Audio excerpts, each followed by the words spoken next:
Siempre es una alegría tener este encuentro aquí en este espacio, en este programa de Biblia Fácil.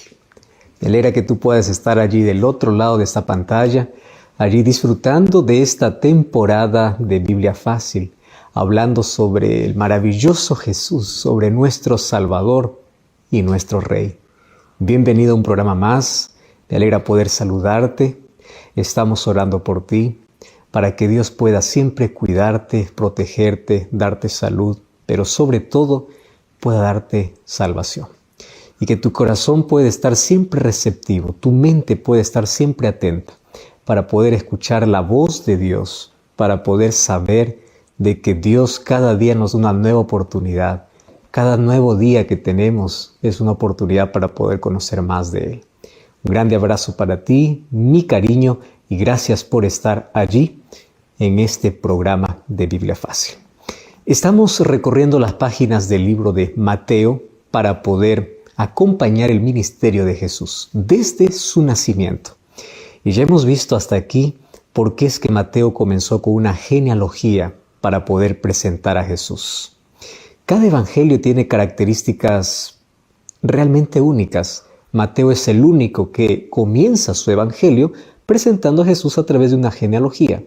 Y aunque pareciera que las genealogías no tienen mucho sentido, porque apenas aparecen nombres y nombres y nombres, ya descubrimos la razón por la cual Él colocó una genealogía antes de poder presentar el nacimiento de Jesús.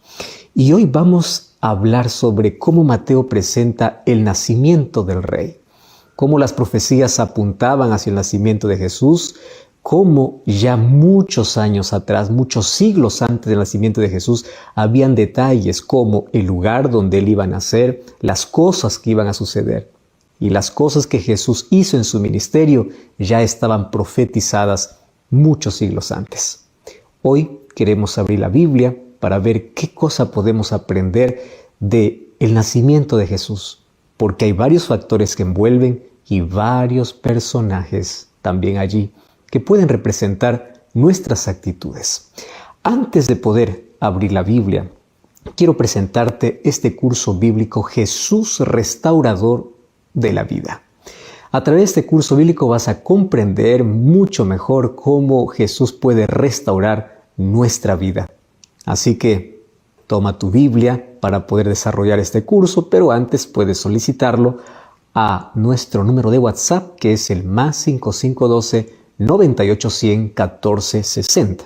O también puedes ingresar a nuestro sitio web estudielabiblia.com. Puedes allí solicitar este material, es totalmente gratis y con mucho cariño para ti. Muy bien, estamos listos, preparados para nuestra jornada de hoy, para este episodio, para este capítulo, y como siempre con Biblia en mano, allí pedimos la dirección de Dios a través de una oración. Oramos. Gracias, Señor, te damos por esta oportunidad que tenemos de poder abrir tu palabra, de poder alimentarnos de ella, de poder encontrar el mayor tesoro para nuestra vida. Y queremos que Jesucristo hoy pueda ser exaltado. Queremos que tu palabra pueda presentarnos con todo esplendor desde el nacimiento de Jesús y qué cosa es lo que significa eso para nuestra vida. Gracias por tu gran amor, gracias por el plan de salvación, gracias porque hoy junto a nosotros hay miles de personas que están en este momento viendo este programa y pido tu bendición por cada uno de ellos, por sus labores, sus actividades, su familia, su salud, pero sobre todo porque tu Santo Espíritu siga trabajando en cada corazón para que todos podamos prepararnos para tu reino. En el nombre de Jesús te pedimos. Amén. ¿Sabes que Mateo, después de probar que Jesús era descendiente de Abraham y de David, Mateo comienza a probar que Jesús es el Hijo de Dios, o mejor, es el Dios encarnado, el Dios hecho hombre. Ahora está listo para poder contar la historia del nacimiento de Jesús. Mateo capítulo 1, versículos 18 y 19 dice así: el nacimiento de Jesucristo fue así. Estando desposada María, su madre, con José, antes que se juntasen, se halló que había concebido del Espíritu Santo. José, su marido, como era justo y no quería infamarla, quiso dejarla secretamente. ¿Sabes que ya había una profecía en el Antiguo Testamento sobre eso? Isaías 7:14 habla que la joven concebirá y dará a luz un hijo y lo llamará Emmanuel, que significa Dios con nosotros. Y esta joven que está a punto de casarse, en nuestros términos sería la novia de alguien. Por eso es que Mateo con toda sencillez dice, el nacimiento de Jesús, el Cristo, fue así. O sea, su madre, María, estaba comprometida para casarse con José y José era un hombre justo. Pero antes del casamiento resultó que estaba embarazada. Y esto dio a José pues la impresión de un embarazo contrario a la ley. Por esto podría llamarse inmoral. Pero los justos no ofenden a nadie. ¿Cuánta falta hacen los justos en la vida? Cada vez que una persona entra en dificultades o cada vez que alguien necesita de comprensión, la presencia de una persona justa es valiosísima. Dice que José era justo y no quería difamar a María, pero él estaba en un dilema. ¿Cómo poder actuar en circunstancias como estas?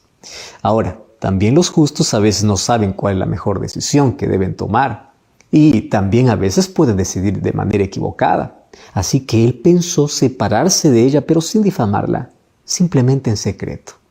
Así, él no la exponía a la vergüenza pública, no iniciaría ningún castigo requerido por la ley, por eso es que él era justo con ella. Pero con esa decisión también dejaría al niño sin padre y obviamente que se expondría él mismo a un juicio equivocado de lo que la gente puede decir. Él podría pensar que el niño era hijo suyo, engendrado antes del casamiento, o la gente podría hablar esas cosas. Podría hablar de que él abandonó injustamente a María, pero el justo también tiene que parecer justo. Y aquí está en un problema grave, porque él, ¿qué explicaciones tiene que dar? María está embarazada, la gente va a pensar que es su hijo y él está abandonando. En esa encrucijada aparece un ángel. A partir del versículo 20 hasta el versículo 23 dice así: pensando él en esto, he aquí un ángel del Señor le apareció en sueños y le dijo: José, hijo de David, no temas recibir a María tu mujer, porque lo que en ella está engendrado del Espíritu Santo es. Y dará a luz un hijo y llamará su nombre Jesús, porque él salvará a su pueblo de sus pecados. Ahora dice, todo esto aconteció para que se cumpliese lo dicho por el Señor por medio del profeta, cuando dijo: he aquí, una virgen concebirá y dará a luz un hijo y llamarás su nombre Emmanuel, que traducido es Dios con nosotros. Sabes que Dios nunca deja a un justo librado a su propia suerte. El ángel del Señor se acercó a él para auxiliarlo.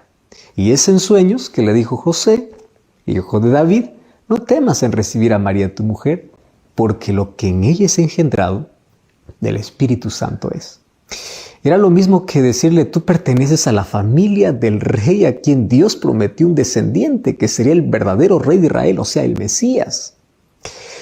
El niño que está en el vientre de tu prometida es el Mesías. Y ha sido engendrado por obra del Espíritu Santo. Esto es un misterio. Y lo llamarás Jesús, dice, porque él salvará a su pueblo de sus pecados. Y así él cumple la profecía que Isaías ya había dicho, que él es el Hijo del Hombre. Él es el verdadero Dios, porque dice, Dios con nosotros. ¿Estás entendiendo? Jesús es Dios con nosotros y está con nosotros de un modo más intenso.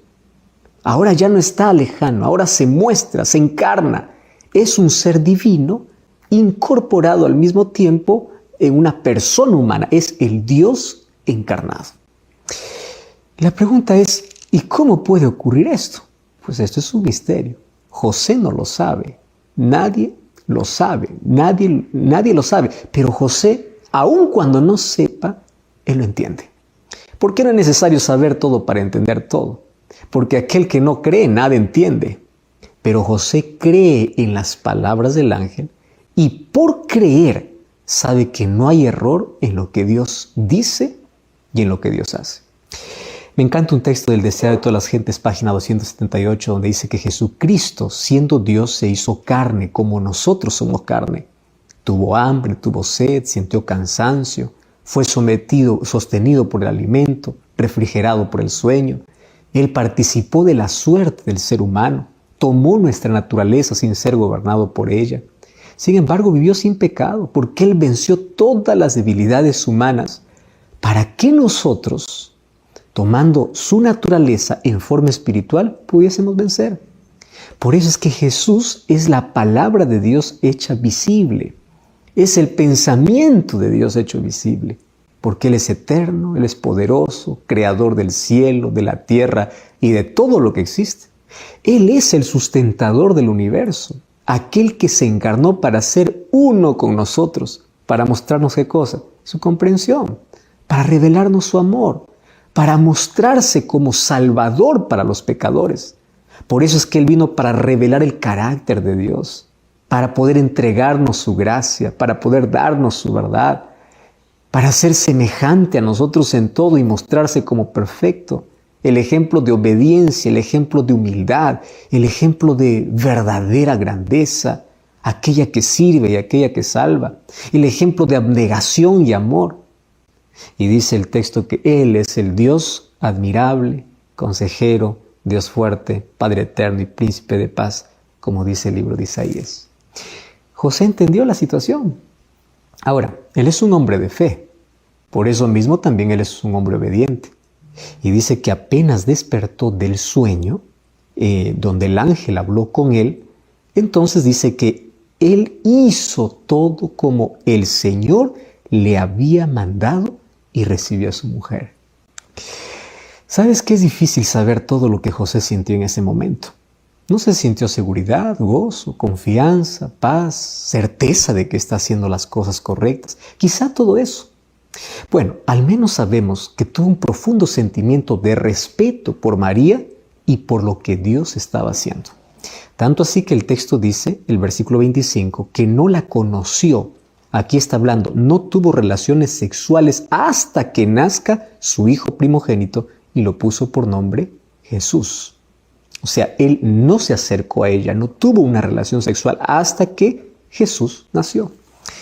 Ahora, posiblemente esto no era necesario porque después ellos se casaron, pero demuestra la actitud de José, un marido respetuoso de su mujer, un creyente profundamente obediente a Dios. Y sabes que no hay palabras de José registradas obviamente en el Evangelio, pero sus actitudes y sus acciones nos permiten conocerlo. Él entendía la vida como un servicio a Dios y él servía a Dios de manera incondicional. Y esto hizo de José un hombre ecuánime, comprensivo. Por eso es que la Biblia lo llama el justo.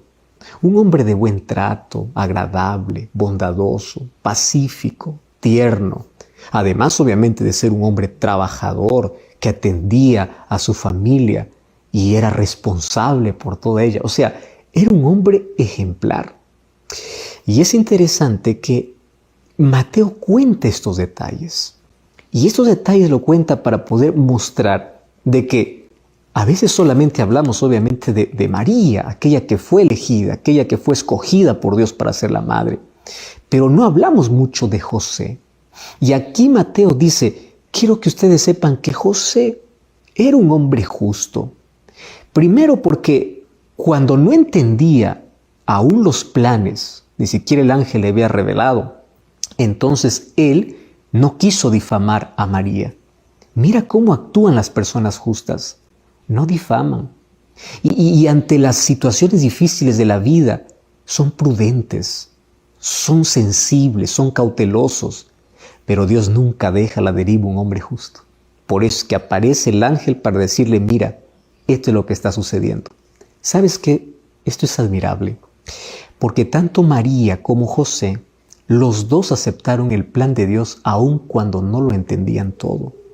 ¿Tú crees que María comprendió todo cuando el ángel le dice, tú vas a ser la madre del Salvador? No lo entendió, pero lo aceptó, porque creyó en la palabra de Dios. José, cuando el ángel le reveló en sueños lo que estaba sucediendo, probablemente no entendió todo. Uno no puede entender el sentimiento humano, porque todos somos seres humanos, pero aún así él aceptó el plan de Dios. Qué interesante es cuando las personas estamos dispuestos a aceptar el plan de Dios, aun cuando no tengamos la comprensión de todo, pero lo aceptamos por fe. Y en el camino vamos comprendiendo el plan que Dios tiene para nuestra vida. Quiero que entiendas un poquito. Imagínate, ¿cuál era el plan de esta pareja? Casarse, un matrimonio pues lindo, espectacular, con la familia. Y aunque obviamente ellos eran pobres, no era un matrimonio pomposo, pero ellos no imaginaban que algo interrumpiría esos planes. Eso no significa que no se casaron, claro que se casaron. Pero ¿qué cosa interrumpió sus planes? Obviamente un embarazo antes de tiempo, que no vino porque José y María tuvieron relaciones sexuales, sino vino porque María fue la elegida de Dios para ser la madre del Salvador. Por eso es que Jesús vino a encarnarse por obra del Espíritu Santo. Y esto es un misterio que nuestra mente finita no logra comprender. Cómo el Dios infinito puede entrar en el vientre de una mujer y crecer como un bebé normal durante los 9 meses, gestarse y finalmente nacer. ¿Cómo es esto? Esto es el misterio de la encarnación. Pero aquí ya vemos el profundo amor de Dios. Aquel Dios eterno, el Dios creador que se hace tan pequeño para poder mostrar y revelar el carácter de Dios. Por eso es que Cristo es la mayor revelación, la revelación de quién es Dios, porque Él es Dios. Por eso es que Él se llama Emmanuel, que significa Dios con nosotros. Al comienzo, aquí Mateo está diciendo, ese Jesús no es un hombre común, es el Salvador, es el Rey, es el descendiente de Abraham, es el descendiente de David, pero Él es el Hijo de Dios, porque Él es Dios con nosotros. ¡Qué amor! Para que nosotros podamos entender el lenguaje del amor, Dios tuvo que venir aquí a hacerse hombre, hablar como nosotros, sentir lo que nosotros sentimos. Claro que Él nunca pecó, nunca se contaminó, pero de esa manera demostró el mayor amor. Ya vimos lo que Jesús hizo, ya vimos lo que María hizo, vimos lo que José hizo, y detrás de todo esto hay lecciones importantísimas para nuestra vida. La encarnación de Cristo me muestra el amor más inmenso que en el universo puede existir. La actitud de María me enseña a aceptar los planes de Dios, aun cuando yo sepa que a futuro me puede traer dificultades y dolor, pero Dios nunca me va a abandonar. José me enseña a ser un hombre justo, una persona justa, una persona que no difama a los demás, una persona que tiene todo bajo control y que es guiada por el Espíritu Santo y finalmente acepta los planes de Dios porque considera que los planes de Dios están por encima de cualquier plan humano. ¿Y tú estás dispuesto también a aceptar los planes de Dios en tu vida? Pero este es apenas el comienzo, porque ahora Mateo comienza a contarnos qué sucede después y allí introduce la visita de los magos, que sin duda, magos no era porque hacían magia. Magos se llamaba a las personas sabias del Oriente. Y eso es lo que veremos. Tiene una misión. La misión de poder anunciar el nacimiento de Jesús para Jerusalén, pero también a Herodes y toda su corte. Y tiene un objetivo: adorar al rey que recién había nacido. Entonces el relato de la visita de los magos cumple un propósito semejante a la introducción de las mujeres en la genealogía, como ya vimos aquí en un capítulo anterior. O sea, dar a Cristo una dimensión universal y mostrar que todos los seres humanos, israelitas o no, son aceptados por Dios para poder actuar por medio de ellos. ¿Sabes que las mujeres no israelitas de la genealogía de Jesús representaba a los despreciados por la sociedad a causa de sus pecados? Y los magos, o sea, los sabios filósofos del Oriente, aquí representa al mundo pagano, aquel que no pertenecía al pueblo de Dios. Y debemos resaltar que ellos sabían y buscaban conocimiento. Además, ellos creían en las profecías que anunciaban al rey de Israel. Mateo capítulo 2, versículo 1 hasta el versículo 8 dice: cuando Jesús nació en Belén de Judea, en días de Herodes, vinieron del oriente a Jerusalén unos magos, Y ellos decían: ¿dónde está el rey de los judíos que ha nacido? Su estrella hemos visto en el oriente y venimos a adorarle. Oyendo esto, el rey Herodes se turbó y toda Jerusalén con él. Y convocados todos los principales sacerdotes y los escribas del pueblo, les preguntó: ¿dónde había de nacer el Cristo? Y ellos le respondieron: en Belén de Judea, porque así está escrito en la profecía: tú, Belén, de la tierra de Judá, no eres la más pequeña entre los príncipes de Judá, porque de ti saldrá un guiador que apacentará a mi pueblo de Israel. Entonces Herodes, llamando en secreto a los magos, indagó de ellos diligentemente el tiempo de la aparición de la estrella. Y enviándolos a Belén, dijo: id allá y averiguad con diligencia acerca del niño. Y cuando le halléis, hacédmelo saber, para que yo también vaya y le adore. Y esto no era verdad, era una estrategia simplemente para poder matar a Jesús, ¿no? Su intención era adorar a Jesús. Bueno, estos magos, cuando guiados por la estrella llegaron para Jerusalén, la primera pregunta que hicieron es: ¿dónde está el rey? Y ellos preguntaron a todas las personas que estaban en Jerusalén, pero nadie sabía. Y obviamente para ellos esto era un gran chasco, porque ellos creían que en Israel todas las personas estaban esperando al rey, y no era así. Mira, los israelitas eran herederos de las promesas, eran dueños prácticamente de las profecías. Ellos sabían todo, pero no supieron ni siquiera cuándo nació Jesús, o no lo esperaron. Sabes que sin pensar fueron los magos quienes trajeron la noticia, y esta fue una misión inesperada, pero es siempre así. Los que tienen la verdad, no importa de qué origen sean, tienen la misión y la tienen para compartirla. Y los magos tenían la verdad sobre el Mesías y la compartieron con todos los habitantes de Jerusalén. Luego, pues fueron al rey Herodes con la misma misión, porque ellos no podían callar. Ellos mientras iban en Jerusalén decían: ¿dónde está el rey? Todos se enteraban. Y fue hasta la corte. ¿Dónde está el rey de los judíos que ha nacido? Fueron y le preguntaron a Herodes. Cuando Herodes escuchó esto, tembló. Claro, porque recordemos que Herodes estaba en el trono de Israel por maquinaciones políticas con el emperador romano. Recordemos que Herodes no era israelita, él era idumeo. Y él era enemigo de Israel desde siempre. Recordemos que los idumeos eran descendientes de Saúl, según Génesis 36:9. Y los edomitas o idumeos, pues ellos trataron a los israelitas como enemigos. ¿Recuerdas cuando ellos estaban saliendo de Egipto y estaban llegando a Canaán? Números capítulo 20, versículo 14 en adelante, habla cómo los trataron de manera cruel. Cuando David estaba en su apogeo, volviendo victorioso de una guerra contra los sirios, los edomitas dice que lo enfrentaron con 18,000 soldados en el valle de Sal. David los derrotó y, claro, sometió a los edomitas bajo el dominio de Israel. Eso está en 2 Samuel capítulo 8. Ahora, los magos, cumpliendo su misión, ellos anuncian a los idumeos de la corte, incluyendo, obviamente, al rey Herodes. ¿Y qué le dice? El rey de Israel ha nacido, el descendiente de David. Por eso es que Herodes tembló. Y aquí los magos dicen: su estrella hemos visto en el oriente y venimos a adorarlo. Recordemos que los magos eran sabios. No pensemos que se llamaban así porque practicaban algún tipo de magia. Ellos estaban en busca siempre de conocimiento. Y ellos estaban siempre pendientes de lo que sucedía. La mayoría de ellos era astrónomo. Y el conocimiento que poseían tenía un objetivo claro: adorar a Dios. ¿Cómo identificaron la estrella?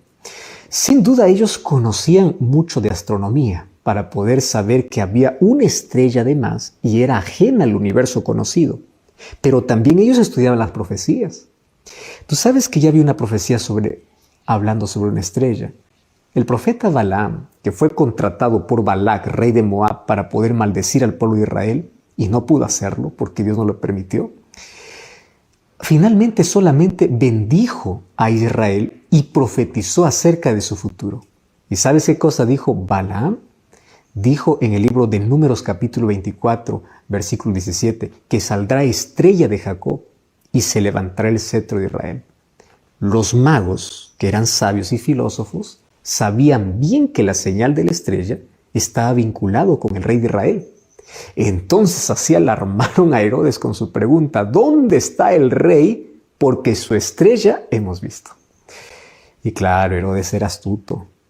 Y con la misma astucia que tenía la serpiente allá en el Edén, estoy hablando de Satanás, pues él ocultó su angustia con una apariencia de interés por las profecías y la revelación. Por eso es que él llamó a los especialistas, llamó a los dirigentes religiosos para poder consultarlos. Y él les dice: ¿dónde había de nacer el Cristo? Claro, confiaba en la autoridad de los especialistas. Y los especialistas, que eran los líderes, pues basados en la profecía de Miqueas capítulo 5, versículo 2, respondieron que Cristo habría de nacer en Belén. O sea, ellos sabían la respuesta, pero ni siquiera lo esperaron cuando Jesús nació. Entonces, a esa altura, Herodes cambia su pregunta. Primero preguntó dónde. Ahora que ya sabe que nacería en Belén y él sabe dónde está Belén, ahora pregunta cuándo. Pero ese cuándo le afecta más a él. ¿Por qué? Porque si ese rey nace en su tiempo, pues su trono está en peligro. Solo que él ya no pregunta eso a los especialistas. Él pregunta a los magos porque le resulta más confiables. Ellos ya conocen las profecías y han venido justo a tiempo porque la estrella lo anunciaba. Por eso Herodes le dice: vayan a Belén y cuando lo encuentren, háganmelo saber, porque también yo quiero adorarlo. Pero eso era falso. Él no quería adorarlo, él quería destruirlo. ¿Sabe que todo el pueblo estaría en contra de él si es que sabe de que ha nacido el verdadero rey para Israel, y él estaría perdido? Pero lo que Herodes ignora completamente es que ese rey que ya había nacido no viene para conquistar un trono humano. Viene para conquistarlo a él, viene para salvarlo, viene para conquistar el mundo para la vida eterna, no para un reino terrenal.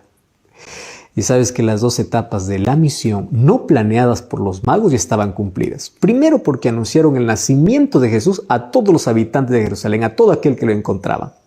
Y en segundo lugar, pues comunicaron al mismo Herodes y a toda su corte. Y Mateo capítulo 2, a partir del versículo 9 hasta el versículo 12, dice que los magos salen del palacio y al cruzar las puertas de Jerusalén hacia su nuevo destino, ellos vuelven a ver su estrella, o a la estrella por el cual ellos estaban siendo guiados. Y su gozo fue inmenso. Ellos estaban seguros que el objetivo de su viaje sería cumplido. Entonces, bajo la conducción de la estrella, los magos llegan al lugar donde Jesús estaba. Y claro, al verlo, pues reconocieron su divinidad. Por eso es que se postraron delante de él y lo adoraron. Y este era el objetivo de su viaje. Ellos habían recorrido una enorme distancia, allí sorteando toda clase de peligros, porque ellos querían adorar a ese rey, sabían que era el Cristo. Y como parte de su adoración, cada uno de ellos le entregó el regalo que había traído. Uno había traído oro, otro incienso, otro mirra. Y mira el contraste entre el simple pesebre en el cual Jesús estaba y los costosos regalos que los magos le estaban haciendo. Esta era una semejante diferencia que existe, así como existe la fe que en ellos hay, las intenciones de Herodes, que ellos obviamente aún no lo han percibido. Pero cuando se disponen ellos a regresar, Dios en sueños le revela el peligro a estos magos y los ordenan que no vayan a Herodes. Y la fe siempre es obediente. Estos hombres de fe obedecieron a Dios y no obedecieron a Herodes para darle la noticia y regresaron a su tierra por otro camino. ¿Sabes que todos los cristianos han sido conducidos a Cristo por Dios mismo? Y obviamente hoy no nos envió una estrella, pero Dios envió su Espíritu Santo, que ha realizado todos los milagros necesarios para que el ser humano conozca a Jesús. Y Dios espera que todos crean en Jesús. Y porque creen en Él, espera que sean obedientes a cada revelación que Él nos envía de manera directa. Así como los magos por una estrella, a nosotros nos envía su revelación a través de su palabra, a través de la Biblia. ¿Sabes que podrá haber muchos Herodes dando la apariencia de ser creyentes? pero sus palabras no son confiables. Solo la palabra de Dios es verdadera. Ella condujo a los magos desde el oriente hasta Jerusalén, donde les esperaba una misión, que obviamente los magos no rehuyeron. Ellos cumplieron fielmente y en poco tiempo. Y ella los condujo en su regreso y no se equivocaron. ¿Sabes por qué? Nada es más seguro en la vida que la palabra de Dios, porque con ella sabemos discernir lo mejor y con ella siempre evitaremos el camino del error. Por eso Salmo 119, 105 dice: lámpara es a mis pies tu palabra y lumbrera a mi camino. Entonces, cuando uno cree, cuando uno confía, uno se torna obediente. La obediencia no es una carga pesada, simplemente es una respuesta de amor. Por eso Jesús dice en Juan 14, 15, si me amas, guarda mis mandamientos. Sabes que los magos eran fieles y obedientes a lo que Dios le decía, y lo hacían por amor. Así como los magos mostraron fe y obediencia, lo mismo mostró José, fe y obediencia. Si te das cuenta, aquí en este capítulo, a través de las historias, encontramos lecciones importantísimas para nosotros. Número 1, cómo los magos, siendo personas que no pertenecían al pueblo de Israel, tenían un interés por conocer sobre el Salvador del mundo. ¿Sabes que hoy el Espíritu Santo está impresionando el corazón de miles de personas? Aún no perteneciendo a ningún grupo, a ninguna iglesia, a ninguna religión, ellos están investigando porque quieren conocer. Y dentro de ese grupo hay sinceros. Y puede ser que ese sincero seas tú. No estás perteneciendo a ningún lugar, pero estás investigando, estás leyendo, estás pidiendo que Dios te guíe. Entonces Dios te muestra. Y no lo hace por medio de una estrella. Hoy lo hace a través de un programa de televisión, a través de un programa de radio, lo hace a través de una publicación en redes sociales, lo hace a través de un libro, pero sobre todo, la estrella más brillante es su palabra, porque ella nos conduce, ella nos guía, y ¿sabes a dónde nos lleva? A los pies de nuestro Salvador. Y cuando nos colocamos a los pies de nuestro Salvador, pues es allí donde nosotros entregamos, no los regalos como los Reyes Magos, pero podemos entregar nuestro corazón. Es eso, nosotros podemos entregar nuestra vida. Probablemente no tengamos oro ni plata para poder entregar, pero cuando nosotros entregamos nuestra vida completa a Jesús, estamos dando el mayor regalo. Y así como los Reyes Magos cuando fueron a adorar a Jesús, ellos fueron con una disposición de poder entregar completamente todo. Esa tiene que ser nuestra actitud. Mira la enorme diferencia. Por un lado, el pueblo de Israel, que tiene las profecías en sus manos, no reciben al Mesías, no reciben al Salvador. Por otro lado, un grupo de magos o filósofos y astrónomos y sabios que habían recorrido tanto, vinieron desde lejos porque ellos conocían las profecías. Puede ser que tú conozcas mucho de las profecías, pero ni siquiera esperes a tu Salvador. Probablemente tú esperas que Jesús vuelva y tú sabes en qué tiempo de la historia te encuentras, pero no te preparas. ¿Te das cuenta la diferencia entre alguien que solamente conoce pero no se prepara de alguien que conoce y está dispuesto a poder entregarse, a poder rendirse? Yo quiero que tu actitud y la mía sea como la de estos magos. Que el conocimiento nos lleve a los pies de Cristo. Que el conocimiento de la palabra de Dios nos lleve a Cristo para poder adorarlo. Infelizmente hay muchos que conocen tanto de Biblia, pero no están dispuestos a obedecer. Finalmente los magos me enseñan que la fe en Dios significa obediencia. Así como ellos estudiaron la profecía, ellos creyeron en que Dios les guiaba a través de una estrella. Ellos también obedecieron a Dios cuando le dijeron no vayan por ese camino. Hoy Dios continúa hablando a nuestro corazón y lo hace de una manera directa a través de su palabra. Si tú quieres tomar decisiones correctas en la vida, si tú quieres saber qué camino tomar, si tú te sientes confundido en la vida, recuerda que mientras más estudies la Biblia, tú tendrás una percepción más amplia, una visión diferente y tú vas a tomar decisiones correctas. Porque la persona que es sensible a escuchar la voz de Dios, siempre va a escuchar a Dios diciendo, este es el camino, este camino evita, por aquí no vayas. Y no existe nada mejor en la vida que ser guiados por Dios. Hoy vamos como estos magos a los pies de Cristo. Vamos a entregar el oro de nuestra vida, que representa nuestra vida entera, nuestra mente, nuestro corazón. Vamos a entregarnos a Cristo. Vamos a entregarnos por completo. Y cuando nosotros llegamos a su presencia, que podamos mostrar nuestra lealtad, fidelidad y obediencia. Pero sabes, allí no termina la historia del nacimiento, porque luego Mateo nos cuenta que Dios nuevamente se aparece en sueños a José para decirle, es hora de huir. Ahora fíjate una cosa, María fue obediente, José fue obediente, los magos fueron obedientes. Es decir, aquel que tiene fe tiene que ser obediente, porque la obediencia es un fruto de la fe. Cuando tú me dices, yo soy salvo solamente por fe y gracia, la obediencia a la ley de Dios no importa, tienes que ver que todo aquel que tiene fe en Dios es obediente a su palabra, es obediente a su voz, porque la obediencia me lleva a demostrar que yo realmente confío en la palabra de Dios. Esa es mi demostración de amor. Por eso Jesús dice, si me amas, obedéceme. Si me amas, guarda mis mandamientos. José fue obediente. Eso veremos ahora.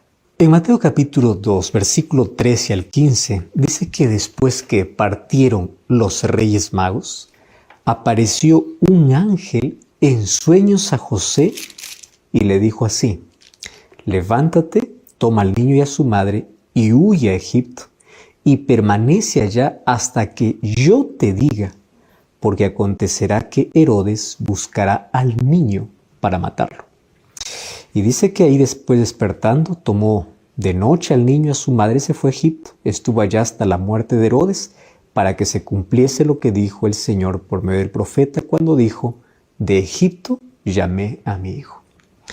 En este relato sobre el viaje a Egipto aparecen dos formas de conducta humana. Una es la conducta de José, siempre obediente, siempre prudente, siempre guiado por Dios. Y la otra es la actitud de Herodes, siempre iracundo, siempre violento, siempre haciendo su propia voluntad y siempre defendiendo sus propios intereses, no importa si comete crueldades para ello. Posiblemente José ya sabía del peligro, porque los magos tuvieron que haberle contado lo que habían visto en sueños y cómo Dios les había enviado hasta Herodes y lo que Herodes había dicho. Pudo haber sido la misma noche que los magos partieron para su tierra, cuando el ángel del Señor habló con José y lo hizo en sueños. Y la orden estaba clara, huye a Egipto, porque Herodes buscará al niño para matarlo. Y ahí le dice, quédate allí hasta que yo te diga. O sea, de una forma o de otra, Dios siempre guía a aquellos que se dejan guiar por Él. Y José nunca ofreció ninguna resistencia a las órdenes de Dios. Dice que se levantó inmediatamente y junto con María y el niño emprendieron el viaje para Egipto. Qué eficiencia de la fe, ¿verdad? La fe nunca es perezosa. La fe no pierde tiempo jamás. Jamás deja nada para después. No, lo que tiene que ser hecho se hace inmediatamente. Y tú sabes que la distancia desde Belén hasta Egipto a lomo de asno es muchísima. Ahora, nada se dice sobre las dificultades del viaje, porque el mismo Dios que los ordenó salir fue el mismo Dios que los protegió en el viaje. Y dice que José y su esposa y Jesús estuvieron allá hasta la muerte de Herodes. Y por la fidelidad de José, pues produjo las condiciones para que se cumpliera la profecía. Eso ya estaba dicho por Oseas en Oseas 11:2 cuando dice, de Egipto llamé a mi hijo. ¿Sabes cuál es el contraste entre el proceder de José, que es un hombre creyente, guiado por Dios, y el contraste con Herodes? Es enorme. Cuando Herodes descubrió que los magos no siguieron su instrucción para volver a él dándole la información sobre aquel rey que ellos habían ido a buscar, dice que él se enfureció. Y como todo su interés estaba centrado en sí mismo, él sintió mayor la inseguridad de su trono. Y él pensó que mientras ese niño viviera, pues correría en peligro su trono. La solución para él era simple. Ya lo había decidido desde el primer momento. El niño tenía que morir. Y bueno, como artimaña para poder identificarlo, o la artimaña que había usado para identificarlo no había resultado, él decidió matar a todos los niños de Belén. Y esto es una crueldad absurda. Más absurda porque el niño ya no estaba en Belén, estaba yendo para Egipto, pero él no lo sabía. Mira, la ira, la crueldad y la ignorancia pertenecen naturalmente a la persona centrada en sí misma. Y solo cuando el ser humano permite que Dios lo guíe puede descubrir esos rasgos negativos de su personalidad. Y por medio de la fe puede conseguir el poder espiritual para poder superar aquellas cosas. Pero Herodes pues era autosuficiente, era independiente de Dios. Él actuaba por sí mismo. Él actuaba ante él mismo y para sí mismo. Egoísta al extremo. Él no permitía que Dios tuviese alguna cosa que ver en sus decisiones. Por eso es que él mandó matar a todos los niños menores de 2 años. Y allí dice que todo Belén estaba de duelo. Más el profeta Jeremías en el capítulo 31, versículo 15, ya decía, habrá grande lamentación, grande lloro, grande gemido. Raquel llorará por sus hijos, dice, y no quiso ser consolada. O sea, ya estaba profetizado eso. Ahora, no se cumple esta profecía por la fidelidad, sino por la crueldad. La persona cruel solamente produce destrucción y sufrimiento para los demás. Ahora, cuando murió Herodes, un ángel del Señor nuevamente vino a José. En el versículo 19 dice que se le apareció en sueños y le dice, vete a la tierra de Israel, porque ha muerto aquel que procuraba matar al niño. Y de nuevo José, sumiso a la voluntad de Dios, se puso en marcha. ¿A dónde volver? ¿A Judá? Hubiera sido obvio, ¿verdad? Porque el pueblo de Dios moraba allí. Galilea estaba bastante más mezclada de paganismo que Judá. José quería ir a Belén, donde Jesús había nacido, pero había un problema.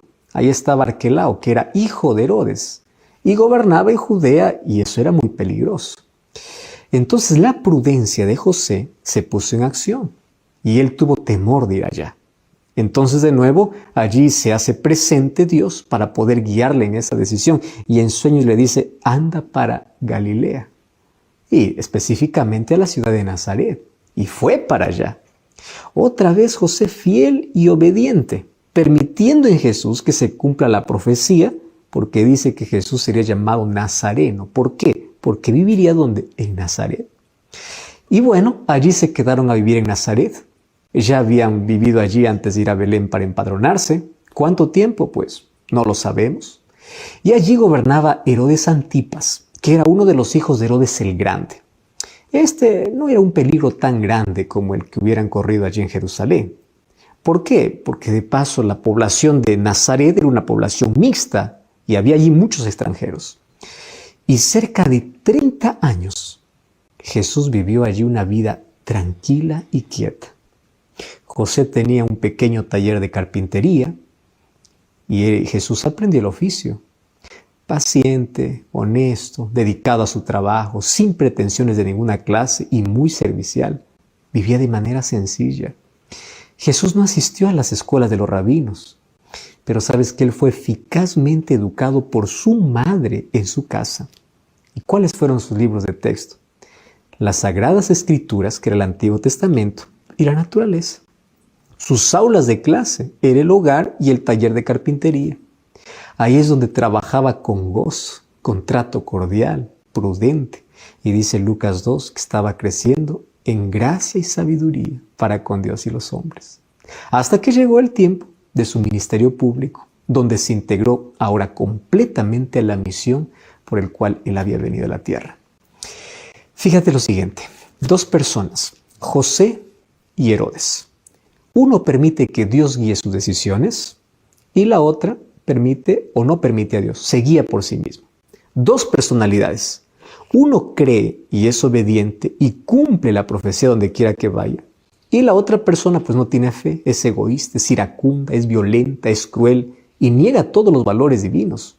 ¿Y qué cosa produce? Solo muerte donde va. Sabes que una persona se mantiene en contacto permanente con la vida mientras que el otro no sabe nada de la vida, ni en esta vida presente, ni siquiera la vida eterna. Solo sabe de ruina, solo sabe de muerte, estoy hablando de Herodes. José nunca dice nada, pero él actúa. Actúa todo el tiempo bajo la conducción de Dios. José es prudente, es sabio, es seguro. Y Dios le da la mayor bendición de la existencia humana, porque vivió junto a Jesús hasta que José murió. Ahora, allí viene la pregunta: ¿a cuál de estos dos personajes representa tu vida? ¿Por quién eres guiado? ¿Eres guiado por Dios o eres guiado por tus propias emociones? ¿Eres guiado por emociones o por convicciones basadas en la palabra de Dios? Todos nosotros en la vida necesitamos tomar una decisión: ser como José o ser como Herodes. Es interesante que dentro del nacimiento de Jesús coloca aquí un contraste tremendo entre lo que puede hacer una persona fiel a Dios y una persona que no permite que Dios lo pueda guiar. El libro de Romanos, el capítulo 8, habla de un contraste entre aquel que es guiado por Dios y aquel que es guiado por sus propias emociones. Aquel que es guiado por el Espíritu Santo y aquel que es guiado por su propia concupiscencia, por sus propios deseos. ¿Sabes que ser guiado por nuestros propios deseos hace que nuestra vida no pueda tener sentido? Sea una vida llena de amargura, llena de ira, de destrucción. Nos destruimos a nosotros mismos y destruimos a todos aquellos que están a nuestro alrededor, porque eso es lo que produce nuestra naturaleza: muerte, dolor, destrucción, decepción. En cambio, cuando nosotros somos guiados por el Espíritu Santo toma control de nuestra vida. ¿Y qué cosa es lo que Dios está buscando? Gente fiel, gente obediente, gente como José. A José no lo vamos a ver hablar mucho aquí, pero ¿sabes qué cosa lo vamos a ver? Actuar. Y actuar por fe. Aun cuando no comprendía todo, él obedecía, porque no existe nada mejor en esta vida que obedecer a Dios. Cuando tú obedeces los principios que Dios tiene para la vida, cuando tú escuchas y obedeces la voz de Dios, ¿sabes qué va a suceder? Siempre tomarás buenas decisiones, siempre irás por el camino correcto, siempre harás aquello que es prudente, aquello que es sabio, y evitarás tantas heridas en la vida. Las mayores marcas que tenemos en la vida es porque nosotros tomamos decisiones por nuestra propia cuenta. Sabes que las mayores heridas que hay en nuestra vida tienen que ver como consecuencias de nuestras malas elecciones. ¿Por qué no a partir de hoy decidir ser como José, obediente a Dios, se somete a la voluntad de Dios y él está dispuesto solo a obedecer a Dios, aun cuando al comienzo no lo entienda, porque él entiende que la voluntad de Dios y los planes de Dios son superiores a sus propios planes? Dos vidas en contrastes, José y Herodes. ¿Cuál actitud es la tuya? Pues esa es la pregunta que cada uno podemos responder. Mas hoy yo tengo una invitación muy especial para ti. Y esta es la invitación para que a partir de hoy tú puedas ser guiado. Primero, como los magos, por una estrella. Esa luz, esa estrella hoy es la palabra de Dios. Número 2, como José, obediente, fiel y sumiso a Dios. No a los seres humanos, a Dios. Cuando tú aprendes a obedecer a Dios, a no cuestionar a Dios, cuando tú aprendes a ser conducido por Dios, tu vida traerá los mayores frutos y las mayores recompensas. Nuestras mayores satisfacciones y nuestras mayores alegrías tienen que ver con obediencia, tiene que ver con fidelidad, tiene que ver con ser guiado por Dios. No te dejes guiar por tus emociones, no te dejes guiar por tus sentimientos. Déjate guiar por la palabra de Dios, déjate guiar por el Espíritu de Dios. Y para que eso pueda suceder, dos cosas son necesarias, o tres cosas son necesarias. Primero, todos los días tener un contacto con la palabra de Dios. Mientras más promesas de Dios tengas en tu cabeza, mejores decisiones tomarás en la vida. Número 2, buscar la dirección de Dios a través de la oración. Pedir que ninguna decisión pueda ser tomada si es que